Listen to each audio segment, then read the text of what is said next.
Hello everyone, this is Winston. Today is March 28, 2026 and this is weekly report. So Trump fired off 5 pieces of good news last week to prop up the market. 5. And every single time the rally died faster than the one before it. We start with days, then hours, then the last one literally just 1 minute. We're gonna talk about what that means, and I think gold and silver might be start signaling something, as maybe the most important trade setting up right now. Alright, so here's what we saw last week. For Monday, Monday. If you watch video, you will see this is the most insanely 5 minutes candle one of the most insanely you ever witnessed in the history of trading, and how we have insider trading going on. If I zoom to 30 minutes 30 seconds,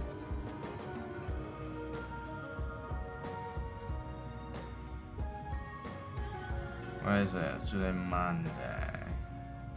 Right. See this? This is 30 second candle, okay? So each candle only represent 30 seconds. So about 5 minutes before the news came out, we have some lucky guys, right? Bought almost $2 billion of long stock and short noise at the same time. Some rich guy, probably gambler, they don't know anything. Same thing with oil. You see the spike? You see the spike of volume? Yep. That's the lucky guy. Or rook, I don't know. So what we have right now, I would say like a drying wolf pattern. This is what we dealing with last week. We have 1, 2, 3, 4, then 5. You see how tiny the news is? Although it's good news, it's actually the same news, but the effect is lesser and lesser every time you try to save the market. And look, the market keep going down. It's actually lower than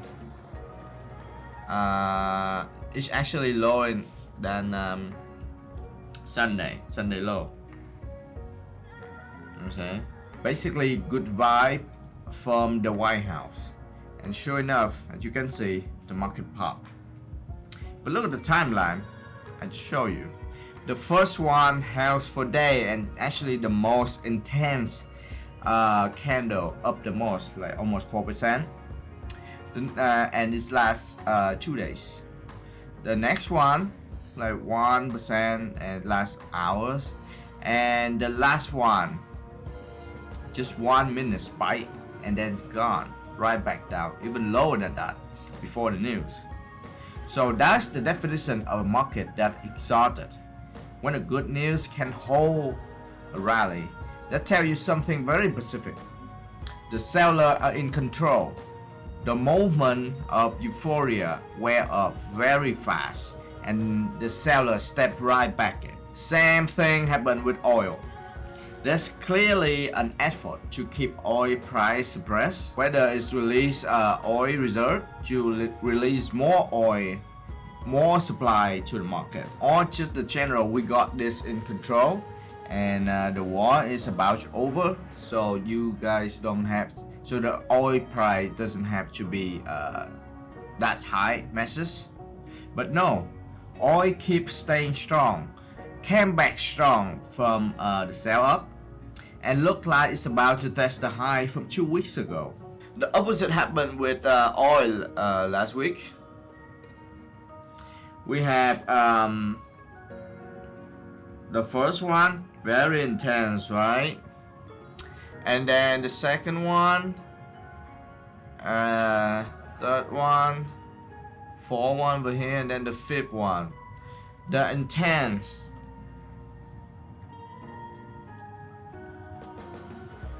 The intensity drop every time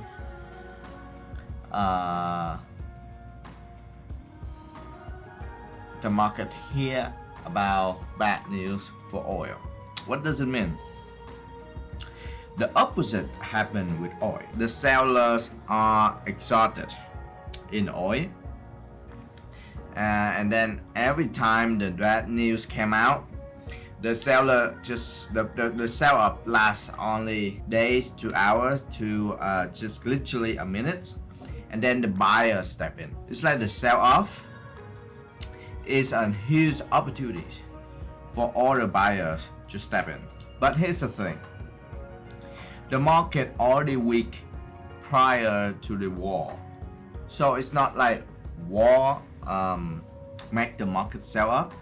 It's accelerate the selling off, the selling pressure.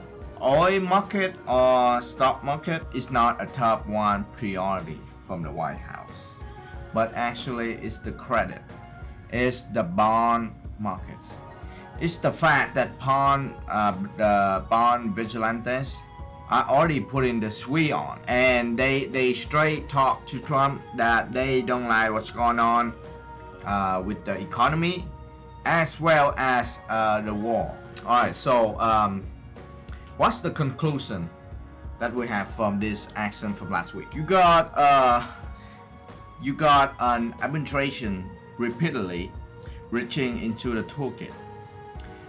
Peace talk, peace negotiation. We have been have a very productive talk with Iran,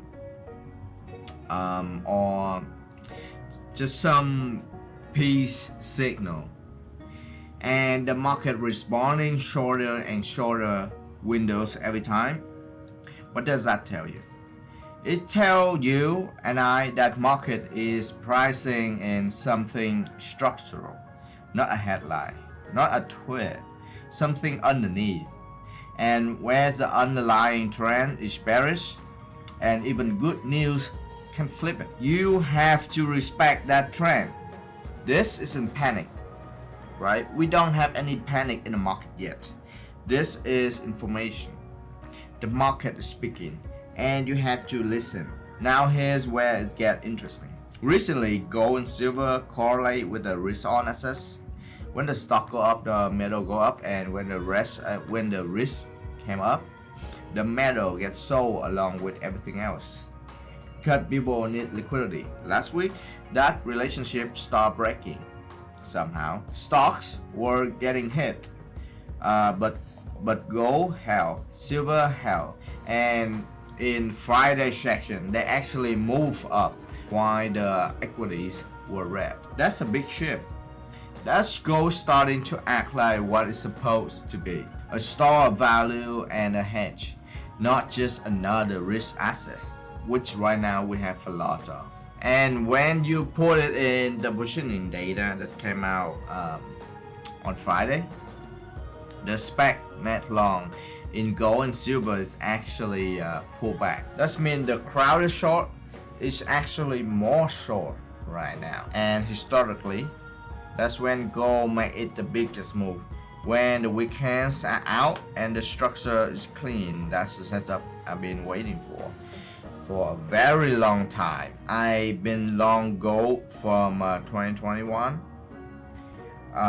when gold was 1800 to 2000, and I only sell gold to $3,900. Alright, that's it today. I will let you know when I pull the trigger, and I will walk you through what the level, what I'm noticing.